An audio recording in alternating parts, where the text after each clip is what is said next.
ओम शांति। 7 अप्रैल 2022 बाबा के महावाक्य। मीठे बच्चे, इस कलयुग में सब रावण की जंजीरों में बंधे हुए जीवन बंद है, उन्हें जीवन मुक्त बनाना है।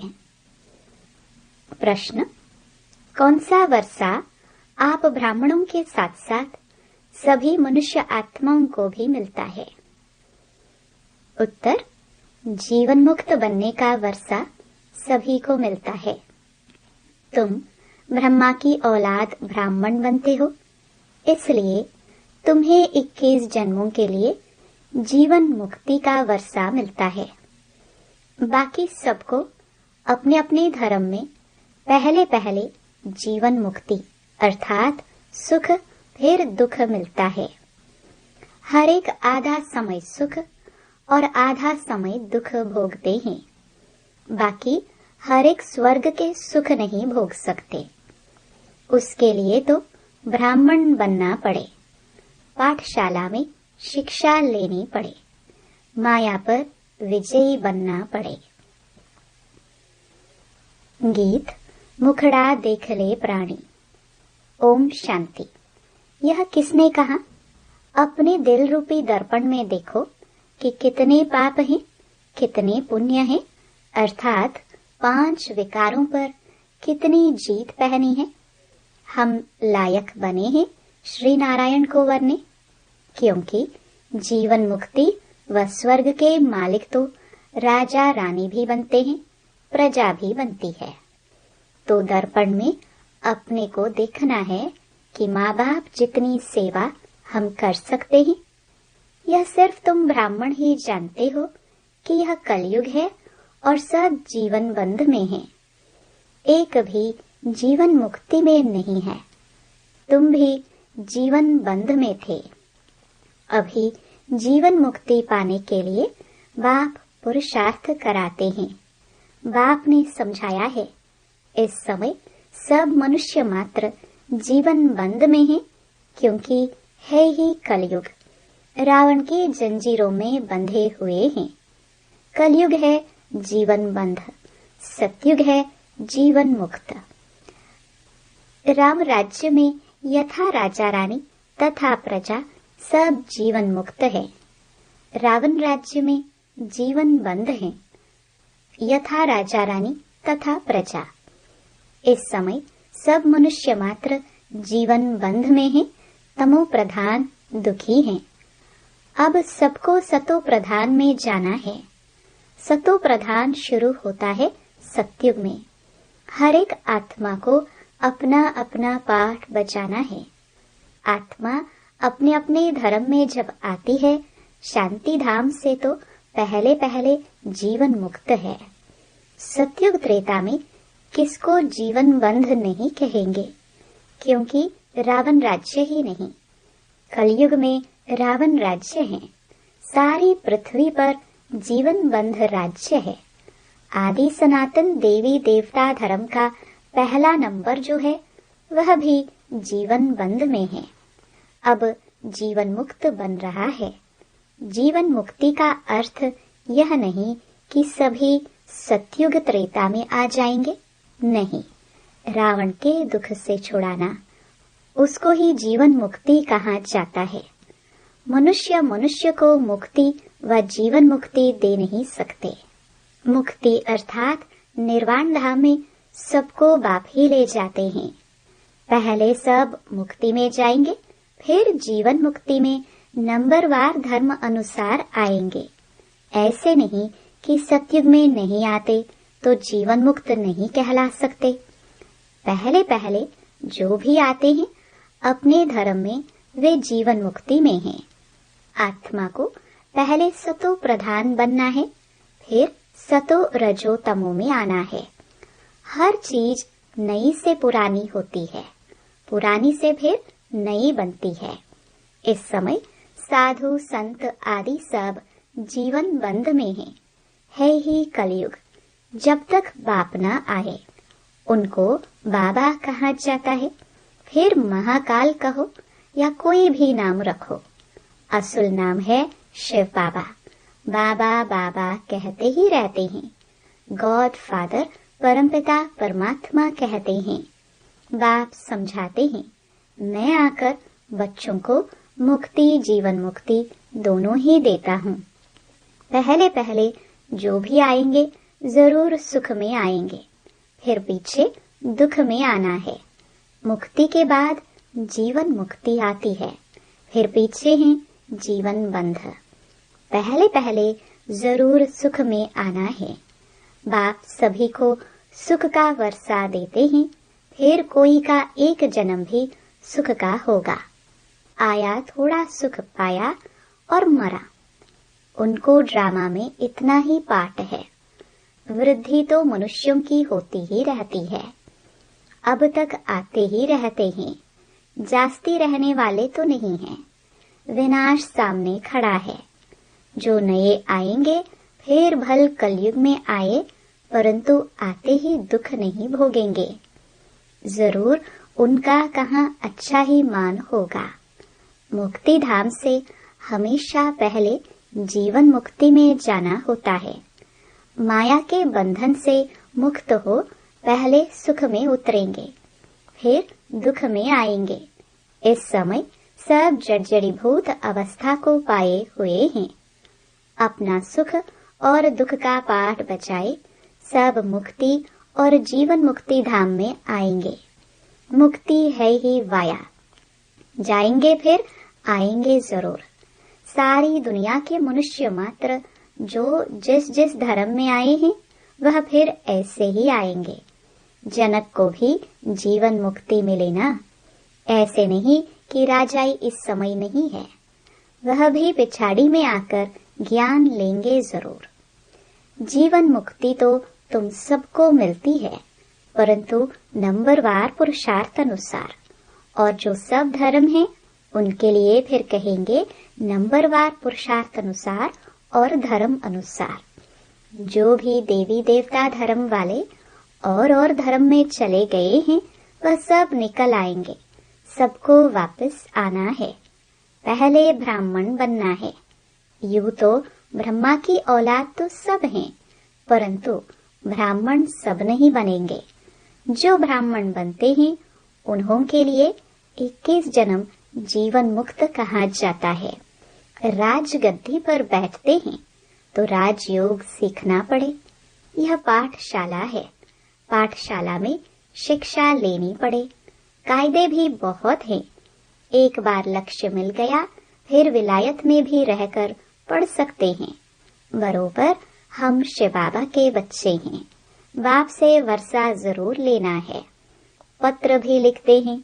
बाबा रावण का भूत सताता है। कभी काम का कभी क्रोध का हल्का नशा आ जाता है। बाप कहते हैं इन पर विजय पानी है। यह तुम्हारी लड़ाई है ही योग बल की। तुम याद करेंगे माया तुम्हारा बुद्धि योग तोड़ देगी। तो बाबा ने समझाया है जीवन मुक्ति सबको मिलनी है। इसका मतलब यह नहीं कि सब स्वर्ग में आएंगे। सभी चाहते हैं हमको मुक्ति चाहिए। समझो जो पिछाड़ी में आते हैं पाठ बजाने, तो बाकी इतना समय मुक्ति में होंगे ना। कितनी शांति मिल जाती है। 4500 वर्ष अथवा 4,500 वर्ष शांति में रहते हैं। फिर उनका पाठ ही ऐसा है। हम फिर सुख और शांति दोनों में रहते हैं। ऐसे नहीं कि मनुष्य चाहे बस हमको उन जैसी ही शांति चाहिए, वहाँ बैठे ही रहे। कहने से नहीं मिल सकती। अनादि ड्रामा बना हुआ है, इसमें फर्क नहीं पड़ सकता है। शांति के शौकीन तो बहुत हैं। तुम्हारे सुख से भी उन्हों को शांति ज्यादा मिलती है। तुमको फिर सुख और शांति दोनों मिलती हैं। यहाँ सुख है अल्पकाल का, शांति तो यहाँ होती नहीं। दुखदाम है ना। बाकी जंगल में जाकर बैठ जाना, वह कोई शांति थोड़ी ही है। अगर वहाँ शांति है फिर तो वहाँ ही बैठे रहे। फिर शहर में आकर इतने फ्लैट आदि क्यों बनाते हैं? वहाँ सत्युग में तो शांति ही शांति है। भल पिछाड़ी में जो आते हैं वह समझते हैं यहाँ अशांति ही अशांति है। उन्हों को तो शांति है, दूसरों को अशांति में समझते हैं। यह बातें बड़ी समझने की हैं। जीवन मुक्ति मिलती सबको है। 21 जन्म तुम राज्य करते हो तो दूसरे देरी से आते हैं, वह ऊपर शांति में रहते हैं। कोई सत्युग में अथवा त्रेता में पीछे आते हैं तो भी हैं तो शांति धाम में ना, वहाँ कोई दुख नहीं है। फिर नंबरवार आएंगे, हिसाब किताब भी है ना। मनुष्य समझते हैं कि साइंस बड़ी तीखी है, हम कहते हैं हमारी साइलेंस सबसे तीखी है। बाबा की याद से ही ताकत मिलती है। वह साइंस की ताकत से ऊपर चंद्रमा में जाने का पुरुषार्थ करते हैं। तुम तो 1 सेकंड में सूर्य चांद से भी ऊपर चले जाते हो। मूल वतन सूक्ष्म वतन से ऊपर तो कुछ है नहीं। सूर्य चांद से मूल वतन सूक्ष्म वतन बहुत दूर है, किसको मालूम नहीं पड़ सकता। वह है सब डिटेल की बातें। सूर्यवंशी राजा रानी बनने की तकदीर नहीं है तो कुछ समझ नहीं सकते हैं, न किसको समझा सकते हैं। कोई ऐसे कह न सके कि मुक्ति जीवन मुक्ति का ज्ञान मेरे में है। जनक का मिसाल, सभी को जेल में डाल दिया। इस समय रावण ने सबको जेल में डाल दिया है। राम आकर सबको छुड़ाते हैं। बाप द्वारा तुम निमित्त बने हो सबको रावण के चंबे से छुड़ाकर जीवन मुक्त बनाने के लिए। तुम्हारा नाम बाला है शिव शक्ति सेना। तुम्हारा नाम इस ड्रामा में पिछाड़ी को बहुत ऊंचा होना है। जब से बाप आया है तो माताओं का मर्तबा दुनिया में भी बहुत ऊंचा हुआ है। पहले विलायत में माताओं का मर्तबा बहुत था। वहाँ बच्ची पैदा होती तो बहुत खुशी मनाते हैं। यहाँ बच्ची पैदा होती है तो खटिया उल्टा कर देते हैं, बर्थडे भी नहीं मनाते। वैसे कन्याओं का कन्हैया गाया हुआ है। वास्तव में तुम सब कन्याएं हो। तुम्हारा यह नया जन्म है। बाकी पढ़ाई में नंबरवार हैं। आत्मा छोटी बड़ी नहीं होती है, शरीर छोटा बड़ा होता है। कोई झट समझ जाते हैं, किसकी तकदीर में नहीं है तो समझ नहीं सकते हैं। जीवन मुक्ति और जीवन बंध यह दोनों इस स्थूल वतन की ही बात है। सतयुग से लेकर जीवन मुक्त होते हैं, फिर जीवन बंद होते हैं द्वापर में। अभी सुख को सब भूल गए हैं, दुख में पड़े हैं। ऐसा कोई है नहीं जो कहे कि हमने 21 जन्म सुख लिया था, अब रावण राज्य होने के कारण मूत पलिती हो गए हैं। वहाँ रावण राज्य ही नहीं तो मूत पलिती कैसे हो सकते हैं। गाया भी जाता है योग बल भोग बल। वहाँ योग बल से बच्चे पैदा होते हैं। तुम रस्म को जानते हो, दूसरों की तो बात ही नहीं। अमेरिकन आदि की रस्म रिवाज वह जाने, हम अपनी रस्म रिवाज को जान गए हैं। हम सतयुग में रहने वाले हैं। वहाँ हमारी रस्म रिवाज भी नई होगी, उस पर चलेंगे जैसे कल्प पहले तुम चले थे। जो हुआ होगा वही अब होगा।